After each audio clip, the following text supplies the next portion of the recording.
Hello, I'm Monita Rajpal in Hong Kong. Welcome to Newsstream, where news and technology meet. The Syrian people are suffering on a massive scale, with the UN now saying a quarter of the population is in desperate need of food, shelter and other assistance. The world body is launching humanitarian plans worth some $1.5 billion. It will help those in need inside Syria, as well as hundreds of thousands of refugees outside the country who are also at risk. Well, for those who remain, life goes on as much as it can in a war zone. And for the children of Syria, that means going to school. Outside, bullets and shelling are a continuing threat. But inside the classroom, teachers are trying to keep the peace as best they can. Alex Thompson of Channel 4 News reports now from Damascus. As we're seeing there from Alex Thompson's report, the Syrian conflict is, of course, having an impact far beyond the country's borders as well. Last month, the Syrian Arab Red Crescent estimated that 2.5 million people have been displaced inside the country. And the worsening violence is also fueling a mass exodus to Syria's neighbors. The UN Refugee Agency estimates Turkey has taken in the highest number of refugees, more than 140,000. Well, farther south, Lebanon has nearly as many refugees. The UNHCR says more than 120,000 have fled there. 110,000 are thought to have crossed the southern border into Jordan. And 66,000 have taken refuge in a country where, until recently, it would have seemed unthinkable: Iraq. A camp for Palestinian refugees in Damascus has become a flashpoint in the civil war. About 100,000 residents have fled the Yarmouk camp. Many of them are crossing the border into Lebanon. We're joined now by CNN's Ivan Watson in Istanbul, Turkey, with more on that. Ivan. Monita, the battle for Damascus has sucked in yet another community from Syria's diverse mosaic. Thank you, Ivan Watson there in Istanbul. Well, speculation has been rife as to whether one of Bashar al-Assad's traditional backers, Russia, is toughening its stance on the Syrian government. And this Thursday, Russian President Vladimir Putin said that change is necessary in Syria. Mr. Putin stressed that Russia's main goal is to end the conflict, not to help President al-Assad cling to power. He called for negotiations between both sides. You're watching Newsstream. Coming up, a school massacre leads to urgent new calls to... Welcome back. You are watching Newsstream, and this is a visual rundown of all the stories we're covering on the show today. We have looked at the situation in Syria. Later on, we'll take a look at the continuing fallout from the Benghazi attack. But now, let's take a look at President Obama's reaction to the school shooting in Newtown, Connecticut. The U.S. president is demanding concrete proposals to deal with gun violence, and he wants them by January. Mr. Obama says Vice President Joe Biden will spearhead the effort, which has taken on new urgency after the Sandy Hook Elementary School massacre. Brianna Keeler brings us the latest.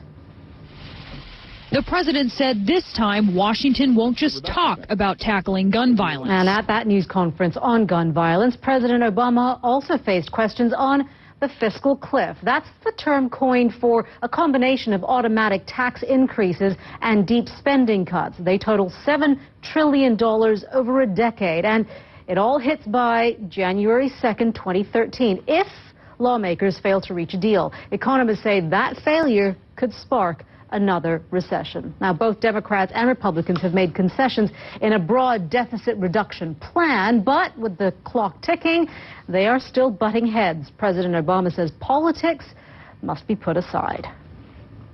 They keep on finding ways to say no as opposed to finding ways to say yes. And I don't know how much of that just has to do with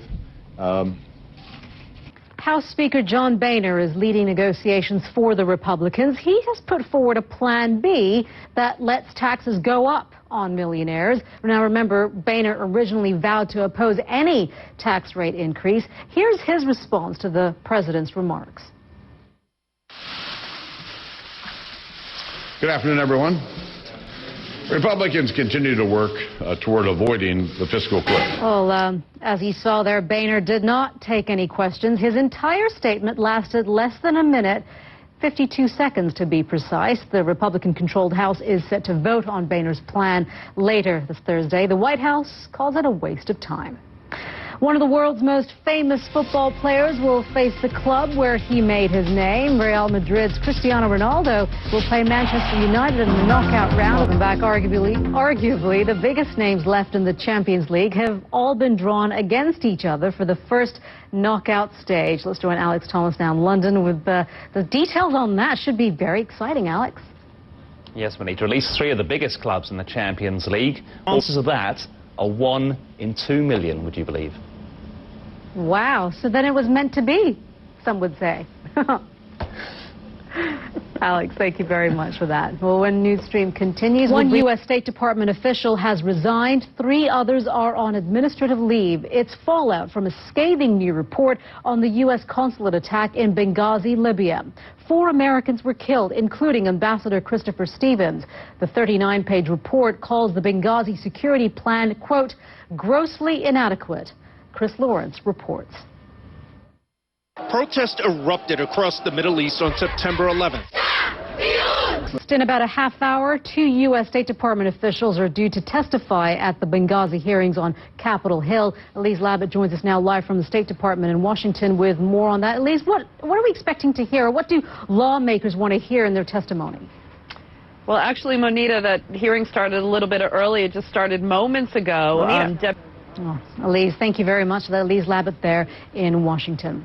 We take you now to South Korea. And just a day after winning presidential elections there, Park Geun-hye is pledging to work for greater economic prosperity and peace in the region.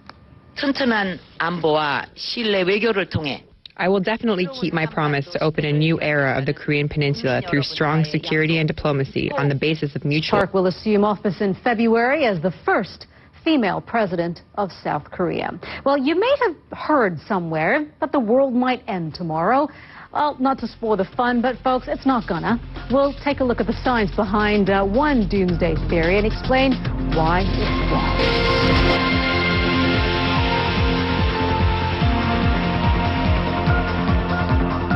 Whether they believe in it or not, people are talking about the apocalypse.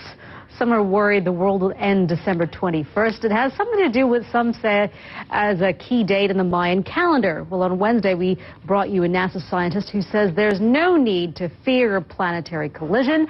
Now we want to debunk another doomsday scenario, the polar shift.